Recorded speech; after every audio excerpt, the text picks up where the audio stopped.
ዛሬ ለቁርስ ልሰራው የተዘጋጀሁት እንደዚህ የሚያምር አፔታይት የሚከፍት እንቁላል በአቮካዶ አሰራር ነው። ትወዱታላችሁ። መልካም ቆይታ። ሰላም ቤተሰብ እንዴት ናችሁ? ሁሉ ሰላም፣ እግዚአብሔር ይመስገን፣ እኔ ደህና ነኝ። ዛሬ ደግሞ ቅልል ያለ ቶሎ የሚደርስ እንዲሁም ጥግብ አድርጎ ሳይርበን የሚያውለን የቁርስ አሰራር ነው ይዤላችሁ የመጣሁት። ብራውን ቶስት ነው ይዤ የመጣሁት። እንቁላልና አቮካዶ፣ ቆንጆ በርበሬና ጨው፣ እነዚህ ናቸው። ቶሎ ነው የሚደርሰው። እንደዛውም ደግሞ ጥግብ ብላችሁ ሳይርባችሁ ትውላላችሁ ማለት ነው። እና እናንተ አጠባበሱ እንደተመቻችሁ መጥበስ ትችላላችሁ። እኔ ግን ለአቮካዶ በዚህ መልኩ ነው የምጠብሰው። አንዳንዴም ደግሞ አቮካዶውን ከታትፋችሁ መጥበሻ ላይ አብራችሁ ከእንቁላል ጋር ለብም መስራት ትችላላችሁ። እሱ በሌላ ጊዜ እሰራላችኋለሁ። በዚህ መልኩ ደግሞ በጣም ስለምወደው ነው እንደዚህ እወደዋለሁ። ትንሽ ድርቅ አድርጌ ጥብስ አረገውና በጣም ስለሚጣፍጥ ይሄኛው ፓርት በጣም እወደዋለሁ። እና በትንሽ ዘይት አድርጋችሁ በደንብ እስኪጠበስ እሳቱን ቀንሳችሁ ትጠብሱታላችሁ። ሙሉ ለሙሉ ይጠበሳል፣ አስኳሉም ይጠበሳል። ከላይ ደግሞ እናንተ እንደዚህ ቆንጆ በርበሬና ጨው ንስንስ ታረጉበታላችሁ። ከፈለጋችሁ መገልበጥ ትችላላችሁ። እኔ ግን ባልገለብጠውም በስለዋል ማለት ነው። ከዛ አቮካዶዬ ልጬ እንደዚህ ቆራርጬዋለሁ። ቶስቱንም ጠብሼዋለሁ። ከዛ በኋላ እንቁላሉን መሀል ላይ አረግና ከዛ በዳርና ከላይና ከስር ማለት ነው አቮካዶ አረጋለሁ። አሁን እዚህ ጋር እናንተ ብትፈልጉ ኩከምበር፣ ብትፈልጉ ቲማቲም፣ ሌሎች ቅጠላ ቅጠሎችም መጠቀም ትችላላችሁ። ያው እኔ በተለያየ ጊዜ የተለያየ አይነት አድርጌ ነው የምሰራው። ሁሌ አንድ አይነት ባይሆንም ወይ በሳምንት ሁለቴ ቀያይሬ ነው መመገበው ማለት ነው።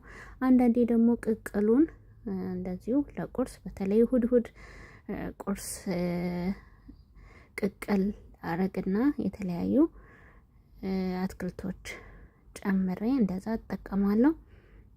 እና እንደዛ የተጠቀሙ በተለይ ውጪ የምትውሉ ሰዎች ቤት መታችሁ ምሳ እስከምትበሉ ድረስ በደንብ አርጋችሁ ቤታችሁ በትንሽ ነገር በቀላል መንገድ አጥግቦን የሚያውል ምግብ እንደዚህ ሰርታችሁ መመገብ ትችላላችሁ። ይሄ በዚህ መልኩ እናንተ ሌላ የሚያቃጥል ነገር ሱስ ነገር ኬችፕ ማይነስ እንጨምርበት ካላችሁ መጨመር ትችላላችሁ።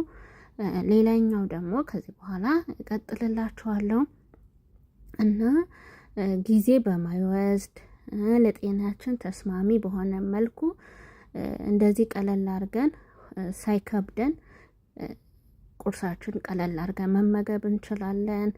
እና አንዳንዶቻችሁ ቁርስ ሳበሉ ትኩስ ነገር ትጠጣላችሁ፣ ጋዝ ነገር ጠጥታችሁ ከዛ በኋላ ደግሞ ከራባችሁ በኋላ ስበሉ ደግሞ ምግብ አልፈጭም ይላችኋል። የጨጓራ በሽተኛ ትሆናላችሁ።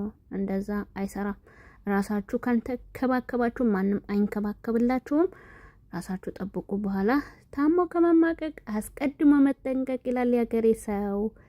ስለዚህ ለራሳችሁ ራሱ አስቡ እላችኋለሁ። ያው በዚህ መልኩ እዚህ ጋር አሁን ካሮት ከታትፈን መጨመር እንችላለን። ኮኮምበር፣ ሌሎች አትክልቶች ነገር መጨመር እንችላለን። ከዛ ይህንን በልተን ትኩስ ነገርን ጠጥተን መዋል ስራ መሄድ ይቻላል። ሌላኛው ፓርት ደግሞ በሌላኛው ጊዜ ደግሞ እንደዚህ የተዘጋጀ የአቮካዶ ስልስ ነው የሚባለው። እንደዚህ የተዘጋጀ ነው። በጣም ነው የሚጣፍጠው።